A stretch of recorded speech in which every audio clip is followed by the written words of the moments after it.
इस सीरीज़ में आज हम पढ़ेंगे प्रेजेंट इंडेफिनिट टेंस के बारे में, जो कि प्रेजेंट टेंस की फर्स्ट फॉर्म है। प्रेजेंट इंडेफिनिट टेंस, या जिसे हम सिंपल प्रेजेंट टेंस भी बोलते हैं, उसे हम यूज़ करते हैं हैबिट्स के लिए, डेली रूटीन के लिए, जनरल ट्रूथ, कस्टम्स या स्केड्यूल्ड इवेंट। स्केड्यूल्ड इवेंट एक ऐसा इवेंट है जिसे हमने प्लान करके पहले से रखा हुआ है। कस्टम्स का मीनिंग है रीति रिवाज। सबसे पहले हम देखते हैं प्रेजेंट इंडेफिनिट टेंस का स्ट्रक्चर। हमेशा हमको याद रखना है, अगर ही, शी, इट या कोई भी सिंगुलर सब्जेक्ट है जैसे कि राम, तो उसके साथ वर्ब की फर्स्ट फॉर्म और एस और ई एस लगेगा। सिंगुलर के साथ हमेशा एस और ई एस लगेगा वर्ब में। और अगर आपका सब्जेक्ट आई, वी, यू, दे है, तो उसके साथ बेस फॉर्म ऑफ वर्ब लगेगा।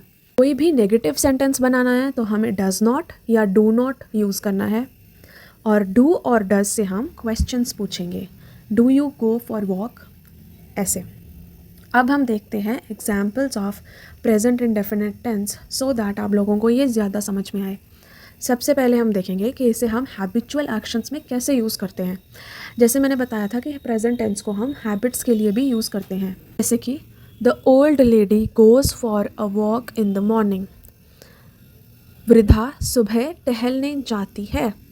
तो दैट मीन्स ये एक हैबिट के बारे में हम बता रहे हैं कि वो ओल्ड लेडी हमेशा सुबह वॉक पे जाती है, तो इसे हम प्रेजेंट इंडेफिनिट टेंस या इसे हम सिंपल प्रेजेंट भी बोलते हैं, उसमें लिखेंगे। तो आप देखिए, ओल्ड लेडी एक सिंगुलर सब्जेक्ट है, तो उसके साथ जो वर्ब है गो, उसके साथ हमने एस और ई एस लगा के उसको यूज़ किया है, goes for a walk. Go for a walk नहीं आएगा, ठीक है। सेकंड देखते हैं, पर्ल यूजुअली बिलीव्स एवरीबडी। वो आम तौर पे सब पे विश्वास करता है, तो ये उसका एक आदत है कि वो सब पे विश्वास करेगा। तो पर्ल एक सिंगुलर है, तो जो वर्ब है बिलीव, उसके साथ एस लगा है, बस इस पे ध्यान दो आप स्ट्रक्चर। और ये भी कि एक हैबिचुअल एक्शन है पर्ल का। Next, Arnav often gets late for lunch. तो ये उसका रोज़ का ही है। वो ऑफन मीन्स वो रोज़ ही दोपहर के खाने में देरी करता है। तो ऑफन गेट्स, तो गेट वर्ब है, उसके साथ एस लगा है क्योंकि अर्नव सिंगुलर है। आई होप ये आप लोगों को समझ में आया है। अब हम देखते हैं एग्जाम्पल्स ऑफ परमानेंट ट्रुथ। जो हमेशा सच है उसे भी हमें प्रेजेंट इंडेफिनिट टेंस में लिखना है, जैसे कि आई नो हिम वेल, मैं उसे अच्छे से जानती हूँ, ये एक सच है, मैं जानती हूँ। तो इसे प्रेजेंट इंडेफिनिट टेंस में लिखा गया है। इसका स्ट्रक्चर देखो, आई के साथ वर्ब का फर्स्ट फॉर्म लगा है, एस और एस नहीं लगा है। आई नोज हिम वेल गलत है, आई नो हिम वेल सही है। He teachers in Saint Xavier college, वह सेंट जेवियर कॉलेज में पढ़ाते हैं, ये एक सच है ना कि वो, हाँ, वो टीचर है, वो वहाँ पे पढ़ाते हैं। इसमें क्या है, ही के साथ वर्ब का फर्स्ट फॉर्म प्लस एस लगा है, एस और ई एस लगा है। Next, the cow gives milk, गाय दूध देती है, ये एक सच है, ट्रूथ है। परमानेंट एक फैक्ट है, तो इसमें हम प्रेजेंट इंडेफिनिट टेंस यूज़ कर रहे हैं। काउ एक सिंगुलर है यहाँ पे, तो गिव के साथ एस लगा है, वर्ब फर्स्ट फॉर्म के साथ एस लगा है, ठीक है। देखो, अगर कोई फ्यूचर की बात है लेकिन फिक्स्ड है कि हाँ हम उसे करेंगे ही, तो उस केस में भी हम सिंपल प्रेजेंट को यूज़ कर सकते हैं, जैसे कि the prime minister arrives tomorrow, वो आएगा कल, ये पक्की बात है, एक फिक्स्ड प्लान है। तो प्राइम मिनिस्टर क्या है, सिंगुलर सब्जेक्ट, एक बंदा है, तो उसके साथ हमने वर्ब का फर्स्ट फॉर्म प्लस एस और एस लगा के सेंटेंस को बना दिया है। अराइव के साथ एस लगा के अराइव्स है यहाँ पे। He leaves his job next month, अब उसने रिज़ाइन करना है, तो ये उसका प्लान रेजिग्नेशन है कि नेक्स्ट मंथ वो जॉब छोड़ेगा। तो कुछ भी प्लान्ड है तो हम उसे सिंपल प्रेजेंट में डाल सकते हैं। अब हम डिस्कस करेंगे कि नेगेटिव सेंटेंसेस कैसे लिखे जाते हैं सिंपल प्रेजेंट या प्रेजेंट इंडेफिनिट टेंस में। हमेशा हमें याद रखना है कि स्ट्रक्चर होता है, सब्जेक्ट के बाद डू डज, उसके बाद नॉट आएगा, उसके बाद बेस वर्ब आएगा। यहाँ पे एस और यस नहीं होता, जैसे कि ही, शी, इट या कोई भी सिंगुलर नाउन है जैसे कि राम, उसके साथ लगेगा does not.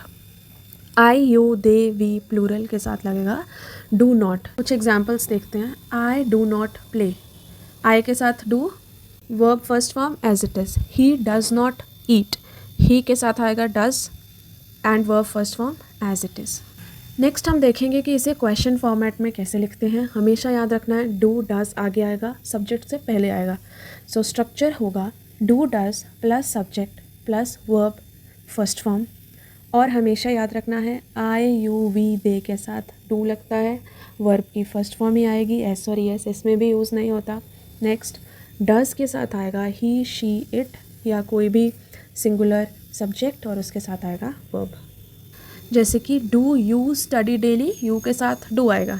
Does Ram like sweets, Ram एक सिंगुलर सब्जेक्ट है तो उसके साथ आएगा डज़।